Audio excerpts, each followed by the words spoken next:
are still cleaning the track up at the Mac Tools U.S. Nationals, presented by Lucas Oil after Luigi Novelli's engine explosion. And tonight, of course, we're going to have more coverage from here with the final session of qualifying. And in Atlanta, well, there's $3 million on the line at the Sprint Summer Showdown. Coverage of the NASCAR Sprint Cup Series coming up tonight, 6:30. Kenny Bernstein owns this car. Brandon Bernstein is his son. He is in it. And we are still watching the weather radar because there's still a line of weather line off maybe about 30, 45 miles to the west of the track here, which is on the west side of Indianapolis. Mike, you see the track temperature there. See more clouds coming in. What do you think? Well, I mean, that track temperature is creeping up to 107 degrees. You know, usually the point is if it's under 100 degrees, it's very manageable. Gets above 100, starts getting a little more tricky. When it gets over 120 degrees, it gets really hard to get these cars down the racetrack. Well, early race cars, they had some great nicknames. And we asked a few of today's drivers if they would name their cars like they did in the old days, then what would be the name of one of those cars?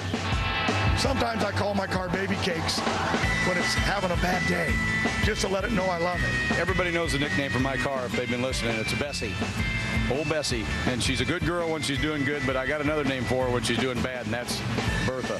Well, I would have to call it the Mystery 4, and that's because my grandfather named all his funny cars the Mystery 9, the Mystery 8, the Mystery 7, as they kept breaking the barriers in the quarter mile.